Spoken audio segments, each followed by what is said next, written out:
Right, we're live at 5. Looks like it's working. Let's make sure you can see what we're doing. There-ish. Looking good.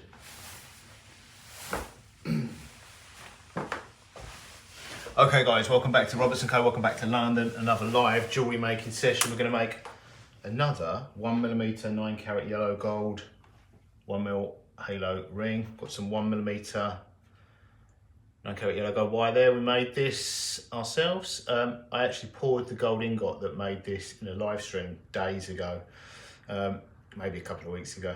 Melted the gold, poured it into a graphite ingot mold, peened it, rolling mills a number of times. Ultimately ended up going through a round draw plate, and now we have 1mm gold wire. And I need a size N tonight. Tells my little sheet, tells me what size to cut. A little bit over 56mm we're going to need. Let's get the YouTube copyright free music going and make the ring. So what we do, just saw the blank, round it off on a triplet, solder it together, go in the pickle for a while, do something while it's cleaning, and then size it using one of our, or a couple of our ring sizes. Get the perfect size, and then it will need polishing, which I'll do later. But we will be able to get the ring made tonight.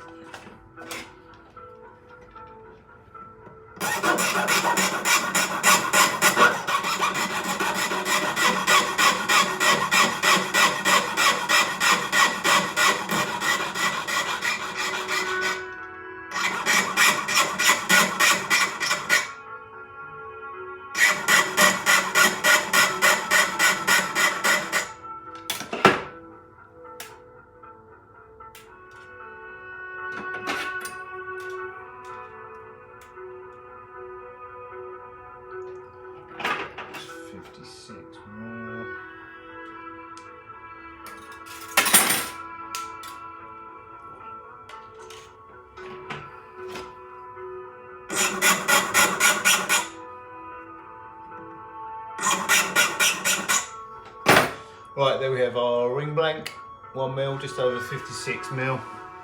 Round it off on triplet, and we can then line up the ends with flat half-round pliers and solder together.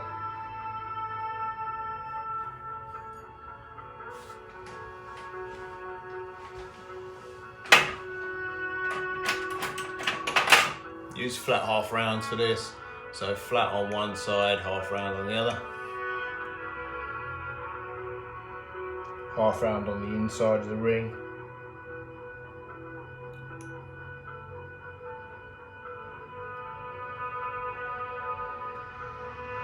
Pretty much use the same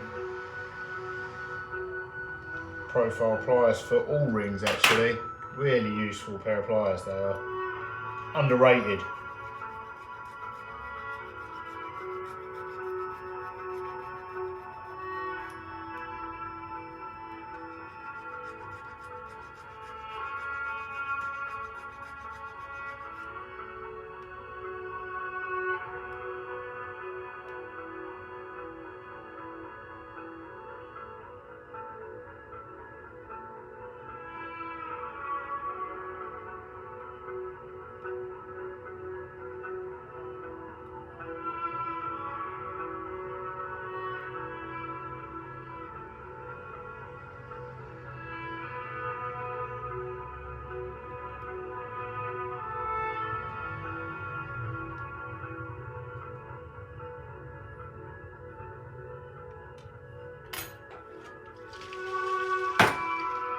Right, flux, I'm using Argo Tech mixed with methylated spirits.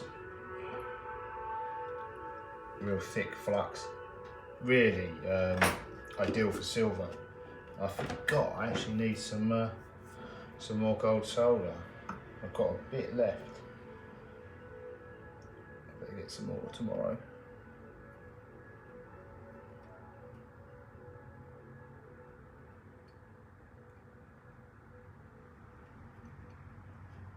Possibly a bit too much, but we can clean off. It's the last bit I've got left.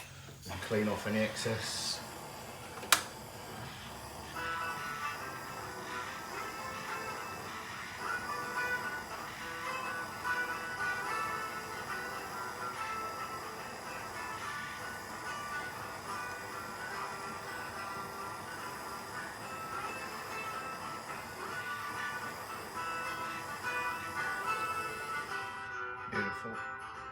Right. That can clean the pickle for a bit. I'm just going to wait. It'll take a couple of minutes just to get the flux off. While I'm doing that, it's always good to have, I've said this in previous live streams, it's always good to have multiple jobs on the go at one time. I've always got loads of jobs on the go at one time. I have too many jobs on the go at the one time, that's the only thing. I end up with a bench absolutely covered in things to do. But I've got these little, I don't know if is it on camera? I've got this pile of T-bar pendants in production here. I've got this big pile of jump rings, sterling silver jump rings that I've made. I just need to close them up. It's a pretty monotonous job if you were to sit and do it.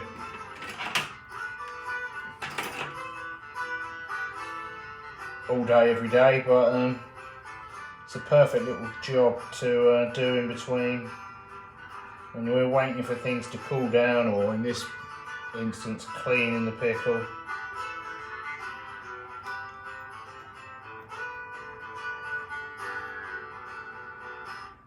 Because I'm using cold pickle. If I were doing one-off jobs, like just specials, to be honest, it doesn't matter what you're doing, there's probably always something else you can be getting on with. I mean, for anyone that just does one job at a time, what do? Play on your phone while you're waiting for stuff to clean or polish or ultrasonic or barrel or...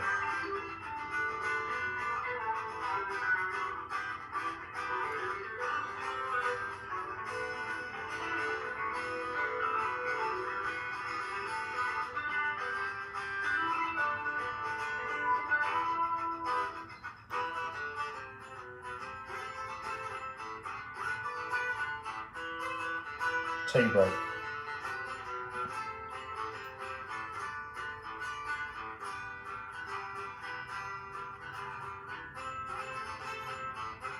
I'm using two flat pairs of flat profile pliers to close these jump rings. I prefer using two flats than snipe nose.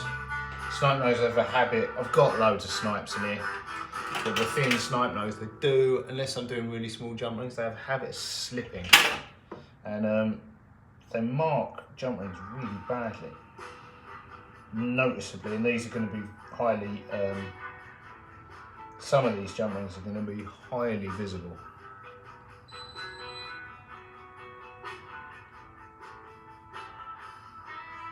To be honest, it doesn't really matter if they're highly visible or not. When you send someone a piece of brand new jewellery, they're going to inspect it, and if it's got big gouges out of it, it's not going to pass inspection, is it? It's not the end of the world. Like if I did gouge at this stage, if I put a big gouging one using pliers or saw or whatever, they can just go in the melting pot and they'll be melted down for our next batch of silver wire. But once they've got solder on them and what have you, it's more of an issue. They've got to go in the scrap pot because you don't really know what they are. Purity wise, at that point.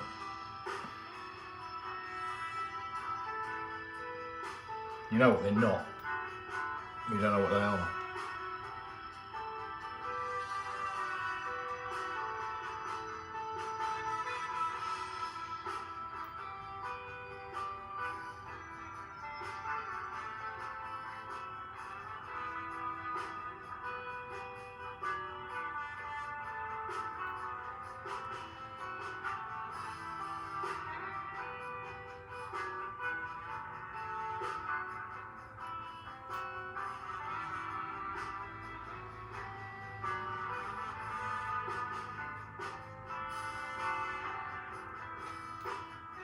Right, let's do a couple more and then get that ring out.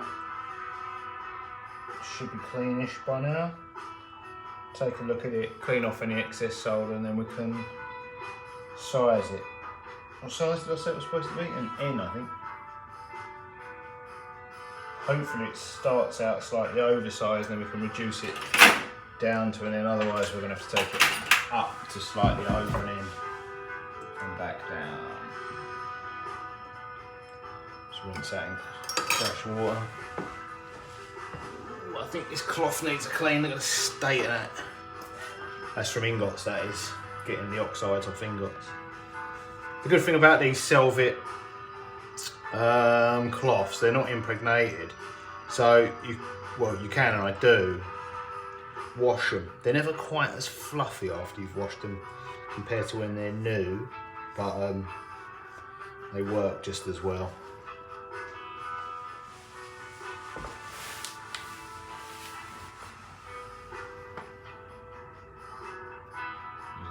There we go. Very little in the way of excess solder actually. I thought there'd be more.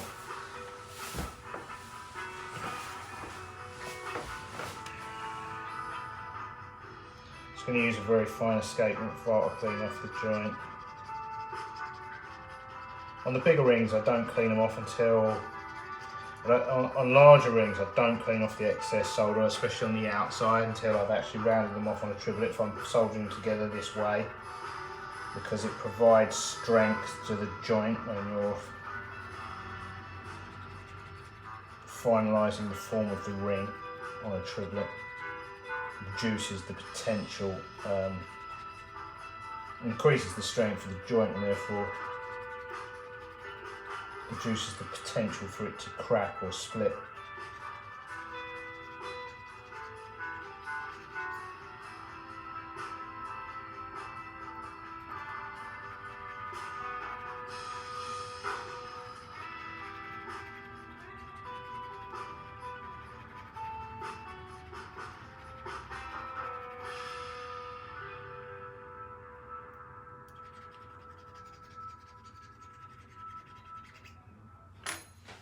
But with these little 1mm rings, it's just more practical to clean them up first, because they're so easy to form.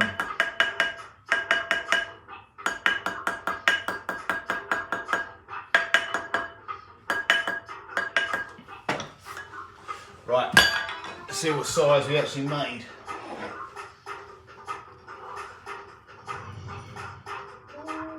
Under an end, I'm just going to whack that up a little bit. Got ring sizer just on the chair next to the bench. Right, there we go. That is currently slightly over an end. I will show you. Slightly over an end, nearly an end, and a bit over an end and a quarter. But as you can see, it's slightly wavy. It's not perfect. When they're handmade like this, especially there, look, it's a bit wavy. So what I like to do is compress them on a ring sizer. I do it to all rings, whether they're the right size or not. I did one the other day and it was bang on, but it was only bang on but wavy. So I like to compress them, not just to get them the perfect size, but to get them perfectly flat, symmetrical as well. Just gives them a sort of more machine-like finish, even though they're handmade. You don't want them to look like an Etsy fail.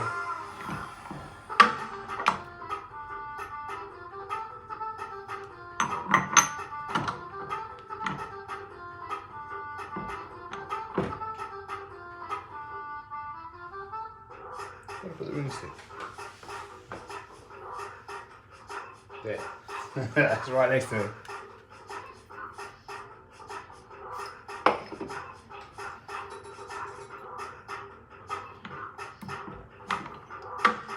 Yeah, I think a lot of the finishes you see as well,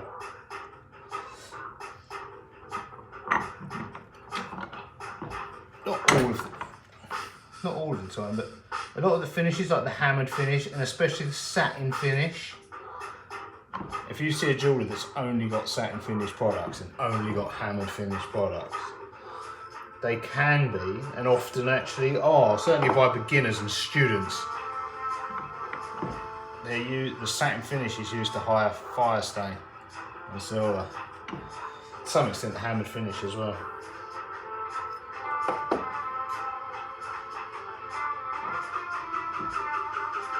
Because they don't know how to remove it.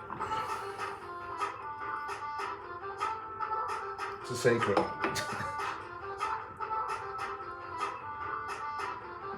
And all the books and all the tutors say you can't, so let's just stick with that. So yeah, rather than scrapping them, they resort to satin finishes and hammered finishes because it looks like a Dalmatian dog. But also, I mean, we get customers request it, so it's not just, it is the satin finish and the hammered look are a popular finish. It isn't just used by jewellers to conceal poor workmanship. It is popular with consumers as well in its own right. Both. It's both.